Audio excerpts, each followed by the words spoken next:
नमस्कार दोस्तों, स्वागत है आपका जीके लाइव पाठशाला में। उत्तर प्रदेश पुलिस 2023-24 के लिए घटना चक्र का 2 सीरीज हम लोग कवर कर रहे हैं।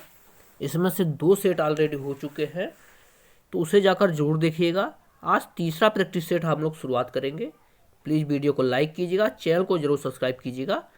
चलिए शुरू करते हैं प्रैक्टिस सेट नंबर 3। पहला क्वेश्चन दिया गया सामान्य हिंदी से, सिंधुर में संधि कौन सी है? सही जवाब हो जाएगा आपका ऑप्शन नंबर ए, इसमें जो है दीर्घ संधि है। ऑप्शन आपका यहां से ए सही हो जाएगा। अगला प्रश्न दिया गया है, खड़ी बोली हिंदी का विकास हुआ था, यानी किस भाषा से हुआ था? सही जवाब है ऑप्शन सी, हिंदी का विकास जो है सौरसेनी अपभ्रंश से हुआ है। कभी कभी जो है अपभ्रंश बस दे देता है ऑप्शन में, तो उसे आप लोग लगाकर आगे बढ़ जाएंगे। अगला प्रश्न है, गांधी को राष्ट्रपिता कहा गया है, इस वाक्य में संज्ञा के किस रूप का में परिवर्तन हो रहा है? सही जवाब है आपका जातिवाचक से व्यक्तिवाचक में परिवर्तित हो रहा है। ठीक है ना, किसे? जातिवाचक से जो है व्यक्तिवाचक में जो है परिवर्तन हो रहा है। देखिए इस तरह से भी क्वेश्चन बनते आए हैं। अगला प्रश्न है, स्र एक संयुक्त व्यंजन है, इसमें किन 2 वर्णों को सम्मिलित किया गया है? सही जवाब हो जाता है जो है स, बड़ा वाला से आधा है, उसके बाद र है, तब श्र बनता है। देखिए छत्र, त्रिशूल, ज्ञानी, 3 चीजों का जो है बार बार पूछा जाता है। अगला प्रश्न देखते हैं, रमेश की पुस्तक पुरानी है, इस वाक्य में पुस्तक शब्द क्या है? तो पुस्तक शब्द जो है विशेष्य है। विशेष्य आप लोग जानते हैं, जिस चीज का विशेषता बताई जाती है वह विशेष्य होता है। अगला प्रश्न है, मेरे घर से आपका घर 5 किलोमीटर दूर है, इस वाक्य में घर से में कौन सा कारक है? से की बात यहां हो रही है ना, तो क्या हो रहा है? घर से 5 किलोमीटर दूर है, यानी घर से अलग हो रहा है ना। सही जवाब हो जाता है आपका अपादान कारक है। ठीक है ना, क्या है? अपादान, जहां अलगाव की स्थिति आती है। नेक्स्ट क्वेश्चन, निम्नलिखित प्रश्न में से 4 विकल्पों में दिए गए वाक्य का सही काल वाला विकल्प का पहचान कीजिए। सही काल बताना है। क्या दिया गया है? दीपा पौधों को पानी दे रही थी। सही जवाब हो जाएगा, यह जो है कंटिन्यूअस है ना, तो अपूर्ण भूतकाल है। भूतकाल में सब सेंटेंस है, लेकिन जो है पूर्ण नहीं हुआ है, दे रही है, कंटिन्यूअस, काम जारी है। 8वां प्रश्न देखते हैं। यहां से दिया गया है, वह पढ़ता है लेकिन बात भी बहुत करता है। लेकिन शब्द जुड़ गया है, व्याकरण की दृष्टि से रेखांकित शब्द को पहचानिए। इसका जवाब हो जाता है आपका अव्यय है। क्या है? अव्यय है। रेखांकित शब्द जो है क्या है? अव्यय है। ठीक है ना, लेकिन है ना, यहीं पर रेखा लगाएगा ना, लेकिन बात पर, तो यह क्या है? अव्यय है। नेक्स्ट क्वेश्चन, कटहरा शब्द तत्सम रूप क्या होगा? कटहरा का तत्सम क्या होगा? इसका जवाब होगा काष्ठगृह। ठीक है ना, काष्ठगृह होता है। नेक्स्ट क्वेश्चन, निम्नलिखित शब्दों में फारसी भाषा का शब्द नहीं है, इनमें से कौन सा है जो फारसी भाषा का शब्द नहीं है? सही जवाब है वह तारीख शब्द जो है, या फारसी भाषा का शब्द नहीं है। ऑप्शन डी आपका सही है। अगला प्रश्न, निम्नलिखित में से कामदेव का पर्यायवाची शब्द कौन सा है? इसका जवाब हो जाता है ऑप्शन सी, मार होता है कामदेव का पर्यायवाची। क्या होता है? मार। नेक्स्ट क्वेश्चन, अतिवृष्ट का विलोम क्या होगा? 12वां क्वेश्चन है, तो हो जाता है इसका अनावृष्ट। अतिवृष्टि का क्या होता है? अनावृष्ट। ऑप्शन यहां से सी सही हो जाएगा।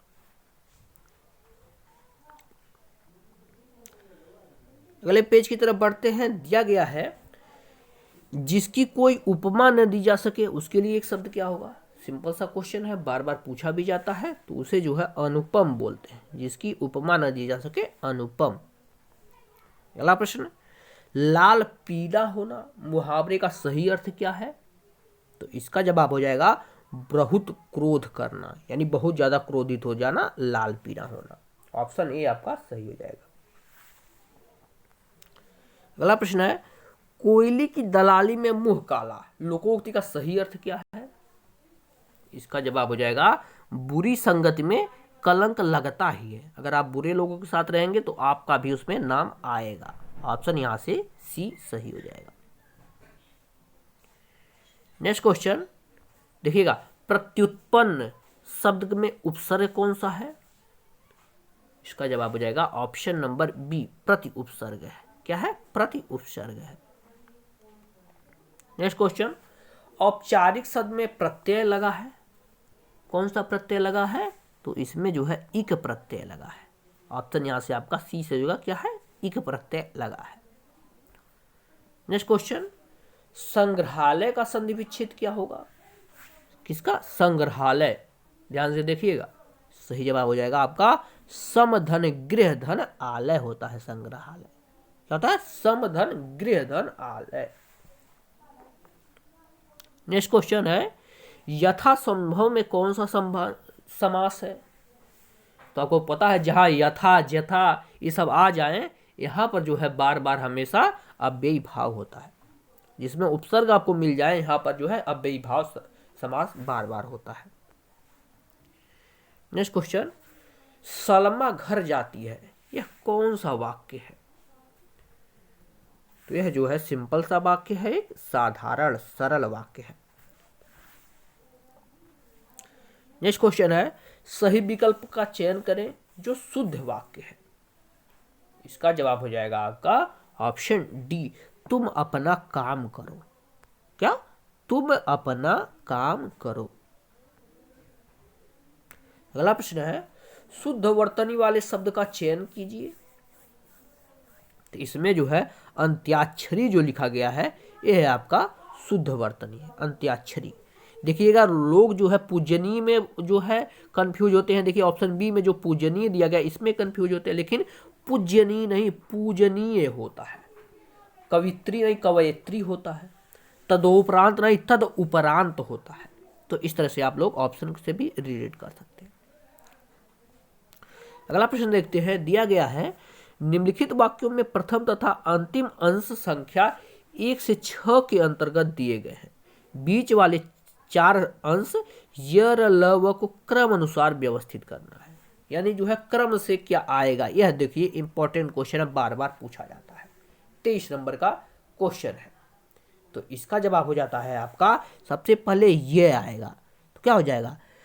पहले तो पहला और छठा दिया है, पहले सबसे पहले पहला लिखेंगे भारत में, तब हो जाएगा आपका र आएगा। सुधार के लिए देखिएगा, भारत में गांव के पहले र आ जाता है, तो गांव के सुधार के लिए तब ये आएगा। अभी देखिए ऐसे कर दे, पहले नंबर पर ए आएगा, दूसरे नंबर पर जो है ए आएगा, तीसरे नंबर पर जो है आपका, माफ कीजिएगा, पहले नंबर पर आएगा सुधार के लिए, यहाँ पर लिख देते हैं पहले नंबर। दूसरे नंबर पर आएगा अभी भारत सरकार को, तीसरे नंबर पे आएगा और राज्य सरकार को, चौथे नंबर पे आएगा बहुत प्रयत्न, और उसके बाद लास्ट में 5 वाला रहेगा, करना होगा। तो क्या शब्द बन जाएगा? शब्द बन जाएगा भारतीय गांवों के सुधार के लिए अभी भारत सरकार को और राज्य सरकार को बहुत प्रयत्न करना होगा। इस तरह से वाक्य आपका बनेगा। यह देखिए इंपॉर्टेंट को टॉपिक है, यह क्वेश्चन निश्चित रूप से एक आपके पेपर में बनने वाला है। ऑप्शन बी सही है। अगले पेज पर आएंगे, क्वेश्चन नंबर 24 देखते हैं। विभत्स रस का अस्थाई भाव क्या होता है? सिंपल सा क्वेश्चन है, क्या होता है? जुगुप्सा होता है विभत्स रस का अस्थाई भाव। नेक्स्ट क्वेश्चन दिया गया है, मंगल भवन अमंगल हारी द्रवहुस दशरथ अजीर बिहारी, इस पंक्ति में किस छंद का प्रयोग हुआ है? इसका जवाब है यह एक चौपाई है। क्या है? चौपाई है। छंद देखिएगा सिंपल सा, ऊपर आप लोग पढ़िएगा, यहीं से आपको क्वेश्चन मिल जाएगा।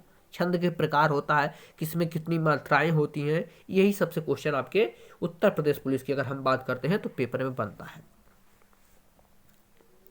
नेक्स्ट क्वेश्चन देखते हैं, तेरी बरछी ते बर छीने, ध्यान रखिएगा, तेरी बरछी ते बर छीने खलन के पंक्ति में कौन सा अलंकार है? इसका जवाब हो जाएगा, इसमें जो है यमक है। कौन सा अलंकार है? यमक अलंकार है। अगला प्रश्न है, तुलसीदास द्वारा रचित रामचरितमानस में कितने कांड हैं? तो इसमें कुल जो है 7 कांड है। रामचरितमानस में कुल 7 कांड है। अगला प्रश्न, हिंदी की आदि जननी क्या है? सही जवाब हो जाता है आपका जो है संस्कृत है। संस्कृत है। देखिए, हिंदी की जननी पर आता है तो वहां आप भ्रंश लगा देते हैं, और हिंदी की आदि जननी की हम बात करते हैं तो संस्कृत आती है। 23 से 29 से 33 तक आपको जो है गद्यांश दिया गया है, इसे पढ़ के आपको आंसर देने हैं। तो एक बार गद्यांश को हम लोग पढ़ लेते हैं, उसके बाद आंसर देंगे। क्या हम बिना क्रोध किए शांत रह सकते हैं? बात तो क्रोध करने की हो, पर अपने आप को शांत रखना ही योग है। इस महायोग की प्रवृत्ति हम स्वयं पैदा कर सकते हैं। महत्वपूर्ण है कि हम एकांत में बैठे आस्था रखें कि हाँ, मुझे शांत रहना है, मुझे किसी भी परिस्थिति में उत्तेजित नहीं होना है और मैं ऐसा कर सकता हूँ। अतः एकाग्रचित होकर दृढ़ संकल्प शक्ति द्वारा हम शांत रहने की प्रवृत्ति को अपनाकर क्रोध पर काबू पा सकते हैं। शांत रहने के मार्ग अपनाने पर हमारी दुनिया बदल जाएगी और जीवन अधिक आनंदमय लगने लगेगा।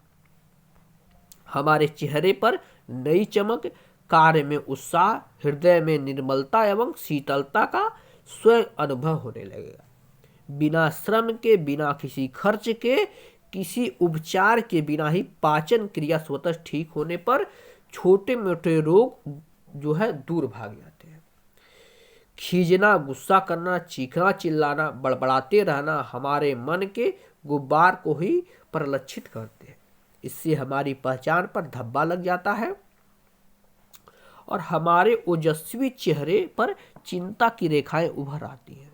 अगर हम कुछ समय निकालकर पूर्ण समर्पण के साथ शांत रहने की आदत डालें तो निश्चय ही सफलता हमारे कदम चूम लेगी। शांत रहने की प्रक्रिया में यदि हम रात्रि को शयन कक्ष में जाने से पूर्व अपने व्यक्तिगत डायरी में दिन भर के वे घटनाएं लिखते हैं जब हम शांत नहीं रह सके, किंतु कुछ दिनों बाद वही दैनिक पढ़ने पर आपको अपनी तब की कमजोरी पर स्वयं हंस पड़ेंगे। किसी छोटी बात पर हम क्रोध करने लगते हैं। आओ गुस्सा व उत्तेजना को फेंक दे और शांत रहना शुरू करें। यह आपका गद्यांश बहुत ही अच्छा गद्यांश है। क्वेश्चन कैसे इस पे बन रहे हैं इसे देखते हैं। दिया गया है, उपयुक्त गद्यांश का सही शीर्षक क्या होगा? तो इसका जवाब हो जाता है ऑप्शन ए, शांत रहो सुखी रहो। ऑप्शन यहां से ए आपका सही हो जाएगा। अगला प्रश्न है, क्रोध आने की स्थिति में शांत रहने की प्रवृत्ति को क्या नाम दिया गया है? सही जवाब हो जाता है ऑप्शन सी, इसे महायोग कहा जाएगा। नेक्स्ट क्वेश्चन है, क्रोध को काबू रखने में मुख्यतः कौन से रोग जो है दूर भाग जाते हैं? इसका जवाब हो जाएगा पाचन क्रिया से जुड़े जो है रोग दूर भाग जाते हैं गद्यांश के अनुसार। अगला प्रश्न है, चिंता की रेखाएं कहां उभर आती हैं? इसका जवाब हो जाएगा ऑप्शन डी, ओजस्वी चेहरे पर जो है चिंता की रेखाएं उभर आती हैं। अगला प्रश्न देखते हैं, शांत रहने की प्रक्रिया में आगे बढ़ने के लिए रात को क्या करें? तो जैसा कि गद्यांश में बताया गया है कि क्रोध के अनुभव को डायरी पर लिखें, ऐसा ही बताया गया है ना, तो ऑप्शन आपका सी सही हो जाएगा। अगला प्रश्न, ऊपरी दिखावे के रूप में होने वाला गद्यांश के लिए क्या शब्द होगा? सही जवाब हो जाएगा ऑप्शन सी, इसे जो है औपचारिक बोला जाएगा। अगला प्रश्न है, कौन सा शब्द वायस का समानार्थी शब्द नहीं है? देखिए नहीं की बात हो रही है। सही जवाब है ऑप्शन डी, हरित हो जो होगा वो नहीं होगा। अगला क्वेश्चन देखिए, दिया गया है, दिए गए वाक्य में रेखांकी खंड को प्रतिस्थापित करने के लिए सबसे उपयुक्त विकल्प का चयन करें। यदि इसे प्रतिस्थापित करने की आवश्यकता नहीं है तो किसी बदलाव की आवश्यकता नहीं है, इसे चुनें। दिया गया है उसका भाई सेक्रेटरी लगा हुआ है, तो इसमें जो है किस शब्द में बदलाव की जरूरत है? सही जवाब हो जाएगा आपका ऑप्शन बी, सेक्रेटरी लगा हुआ नहीं है, सेक्रेटरी है लिखा जाएगा। ऑप्शन यहां से बी सही है। 37 नंबर क्वेश्चन देखते हैं। दिए गए वाक्यांश के लिए एक शब्द बताइए। जिसका विवाह न हुआ उसे क्या कहेंगे? सिंपल सा क्वेश्चन है। जिसका विवाह न हुआ हो उसे अपरिणीत बोलते हैं। क्या बोलते हैं? अपरिणीत बोलते हैं। आते हैं सामान्य ज्ञान के पोर्शन पर। पहला क्वेश्चन देखते हैं। दिया गया है आपका नवंबर 2023 में किसे प्रतिष्ठित बुकर पुरस्कार 2023 प्रदान किया गया? सही जवाब हो जाएगा यह मिला है पाल लिंच को मिला है। ऑप्शन यहां से सी से होगा, किसे? Paul Lynch. अगला प्रश्न है उत्तर प्रदेश में मान्यता प्राप्त स्टॉक एक्सचेंज कौन सा है? इसका जवाब हो जाएगा यह जो है कानपुर में स्थित है। कहां पर स्थित है? कानपुर में यह आपका स्थित है। देखते हैं 40 नंबर का क्वेश्चन। दिया गया है कुल्लू घाटी जिस पर्वत श्रेणी के बीच अवस्थित है उसे क्या कहा जाता है? सही जवाब हो जाएगा उसे जो है धौलाधार तथा पीर पंजाल श्रेणी कहा जाता है। Next question. अक्टूबर 2023 में किसने उड़ीसा के नए राज्यपाल के रूप में शपथ ग्रहण किया है? इसका जवाब हो जाएगा रघुवर दास ने किया है। किसने किया? रघुवर दास। ऑप्शन बी सही है। Next question. उत्तर प्रदेश का सबसे बड़ा वन्यजीव विहार क्या है? सही जवाब हो जाएगा आपका ऑप्शन नंबर यहां से सी से होगा, हस्तिनापुर है। क्या है?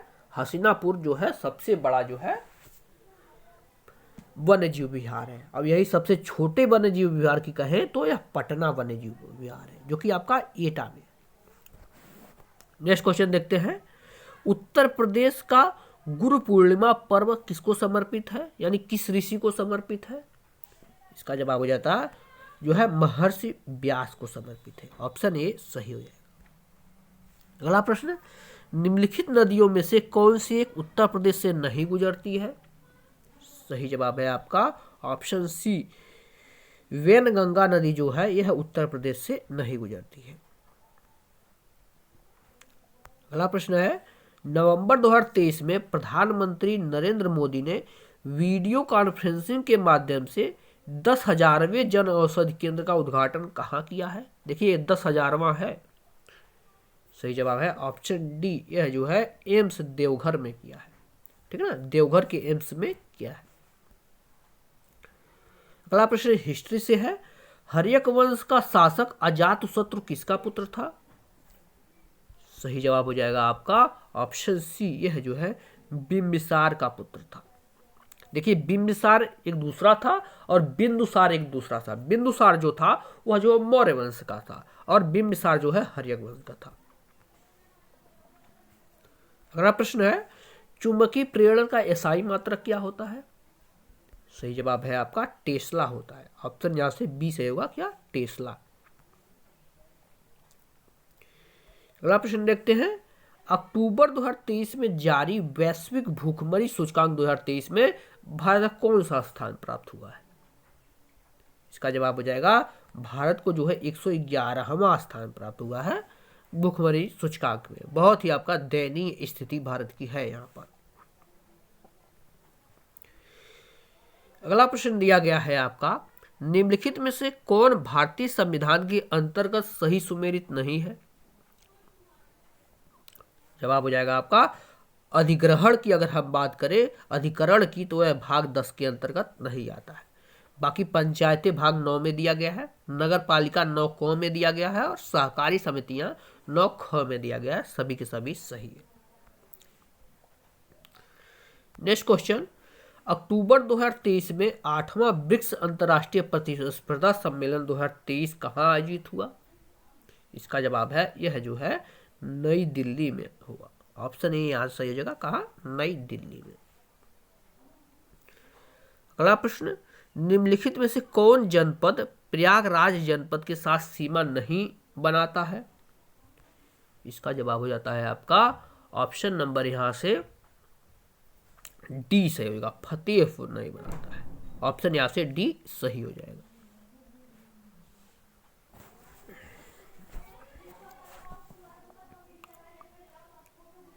अगला प्रश्न देखते हैं, दिया गया है आपका अंतर्राष्ट्रीय साक्षरता दिवस कब मनाया जाता है? इसका जवाब हो जाएगा आपका ऑप्शन डी, 8 सितंबर को अंतर्राष्ट्रीय साक्षरता दिवस मनाया जाता है। नेक्स्ट क्वेश्चन, दक्षिण पूर्व एशिया का पहला नाइट स्काई अभ्यारण्य भारत के किस राज्य या केंद्र शासित प्रदेश में स्थित है? इसका जवाब है आपका यह आपके लद्दाख में स्थित है। ऑप्शन आपका यहां से बी सही है। अगला प्रश्न, निम्नलिखित में से कौन सा अग्र मस्तिष्क का हिस्सा नहीं है? इसका जवाब हो जाएगा आपका ऑप्शन ए, मेडुला जो है यह अग्र मस्तिष्क का हिस्सा नहीं है। अगला प्रश्न, उत्तर प्रदेश में का कौन सा जनपद दशहरी आम का सर्वोच्च जो है उत्पादक है? यहाँ यानी दशहरी आम कहाँ सबसे ज्यादा होता है? तो लखनऊ में होता है। कहाँ? लखनऊ के मलिहाबाद जो है एक आमों के लिए जो है बहुत ज्यादा फेमस है। नेक्स्ट क्वेश्चन, आलू निम्नलिखित में किसका एक प्रमुख स्रोत है?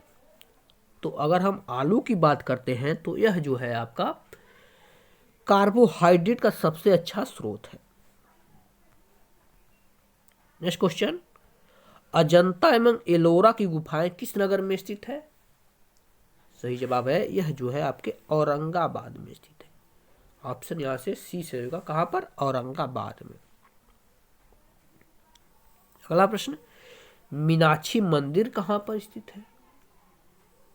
इसका जवाब हो जाएगा यह आपके मदुरई में स्थित है। ऑप्शन यहां से आपका ए सही है। अगला प्रश्न, WHO यानी विश्व स्वास्थ्य संगठन का मुख्यालय कहां पर स्थित है? इसका जवाब बन जाता है आपका यह जो है जेनेवा स्विट्जरलैंड में है।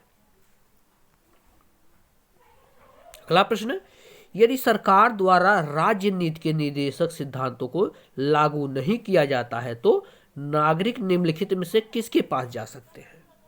सही जवाब हो जाएगा आपका ऑप्शन डी, यह जो है इनमें से किसी के पास नहीं जाते हैं, क्योंकि यह जो है राज्य के नीति निर्देशक सिद्धांत जो है यह गांधीवादी विचारधारा पे आता है। इसे जो है न्यायालय द्वारा लागू नहीं किया जा सकता।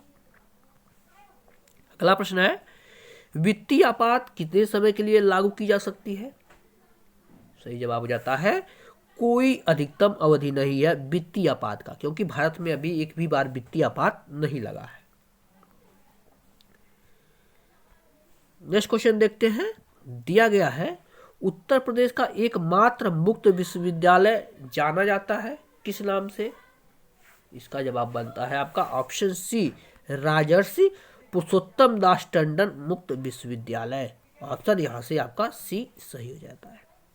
अगला प्रश्न, मुद्रास्फीति के समय दौरान कर दरों में निम्नलिखित में से क्या होता है?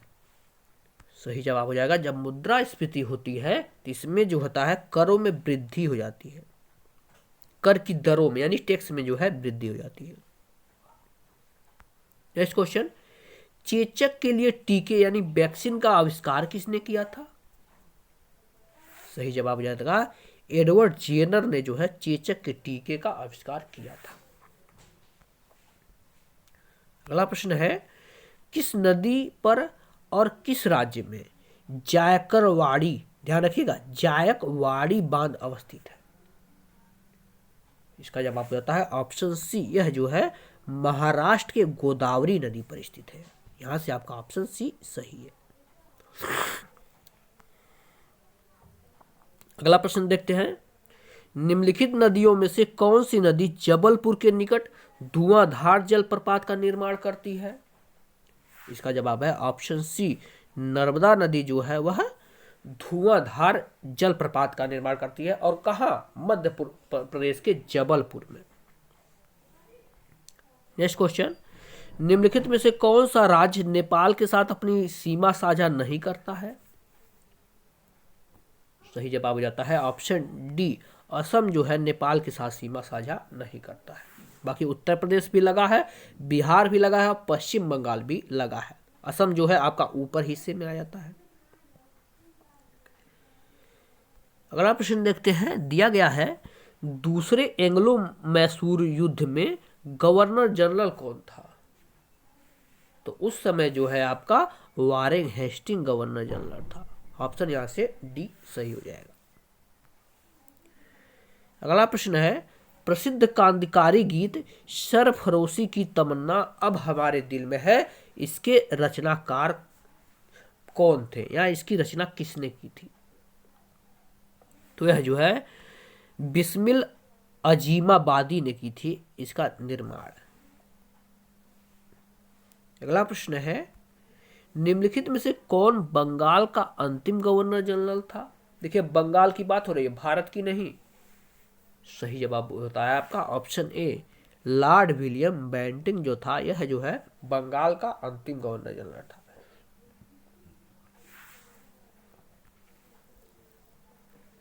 अगला प्रश्न, निम्नलिखित में से किसने सांख्यिकी का जनक कहा जाता है? तो ये जो है आपका R.A. फिशर जो है इन्हें सांख्यिकी का जनक कहा जाता है। ऑप्शन आपका ए सही हो जाएगा। अगला प्रश्न, रतले पनबिजली परियोजना, ध्यान रखिएगा, रतले पनबिजली परियोजना किस नदी पर स्थित है? इसका जवाब बन जाता है आपका ऑप्शन ए, यह जो है चिनाब नदी पर स्थित है। ऑप्शन यहां से ए सही होगा, चिनाब नदी पर। नेक्स्ट क्वेश्चन, केंद्रीय बजट 2022-23 के अनुसार वर्ष 2022-23 के लिए अनुमानित राजकोषीय घाटा कितना है? सही जवाब हो जाएगा आपका ऑप्शन ए, 6.4% है। 6.4%। नेक्स्ट क्वेश्चन, थॉमस कप का संबंध किससे है? सिंपल सा क्वेश्चन है, थॉमस कप का सही जवाब बन जाता है ऑप्शन यहां से ए से होगा, बैडमिंटन से है। थॉमस कप का संबंध किससे है? बैडमिंटन से। अगला प्रश्न है, निम्नलिखित देशों में कौन आसियान का सदस्य नहीं है? सही जवाब बन जाता है भारत जो है यह आसियान का सदस्य नहीं है। ऑप्शन आपका यहां से ए सही हो जाएगा। मानसिक अभिरुचि से जुड़े प्रश्न है जो कि पुलिस के लिए पूछा जाता है बार बार, तो इसे भी देख लेते हैं। दिया गया है, वंचित बच्चे निम्नलिखित परिस्थितियों में से इस एक को छोड़कर अन्य सभी के कारण पीड़ित रहते हैं। जो बच्चे वंचित रहते हैं उनकी बात हो रही है। सही जवाब है ज्ञान का अभाव। इसे छोड़कर जो है इनके पास धन का अभाव रहता है, शिक्षा का अभाव और जो है पोषण का भी अभाव रहता है। देखिए इस पे किस तरह से प्रश्न बनते हैं, बड़े बड़े प्रश्न बन रहे हैं। प्रीति जिसके पिता राज्य के मुख्यमंत्री है और रजनी जिसके पिता एक अमीर किसान है, दोनों दोस्त हैं। प्रीति और रजनी दोनों सिविल परीक्षा दे रही हैं। प्रीति और रजनी के लिए परीक्षा शुल्क के संदर्भ में निम्नलिखित में से कौन सा विकल्प सही होना चाहिए? यानी दोनों में जो है परीक्षा शुल्क क्या अलग रहना चाहिए, क्या एक ही होना चाहिए? तो इसका जवाब हो जाएगा आपका 97 नंबर क्वेश्चन का ऑप्शन नंबर सी, प्रीति और रजनी दोनों को फीस देने से छूट दी गई है। ठीक है ना, दोनों को जो है फीस देने से छूट प्राप्त है। ऐसे दो लोग होते हैं उनका जो है कोई भी फीस नहीं लगती है। अगला प्रश्न देखिए कैसे बन रहा है। CTX में हाल ही में चुनी गई सरकार ने जनता के हित में कुछ नीतिगत फैसले लिए हैं। इस स्थानीय सरकार द्वारा निम्नलिखित में से किस नीति की जनता द्वारा आलोचना किए जाने की संभावना नहीं है? सही जवाब बन जाता है आपका इसमें जो है महिलाओं की भागीदारी केवल शिक्षण पेशे तक सीमित करना। ऑप्शन नंबर यहां से आपका डी सही हो जाएगा। 99 नंबर का प्रश्न देखते हैं। जीना को शक है कि उसकी पड़ोसी उसकी जासूसी कर रही है, क्योंकि वह जीना को वह बातें बताती है जो वह नहीं जान सकती थी। पोस्ट में कुछ जो है डाक गायब है, उसके घर पे ऐसा लग रहा है कि जैसे उसके पीछे कोई चोरी छुपे घुसा था, उसे क्या करना चाहिए?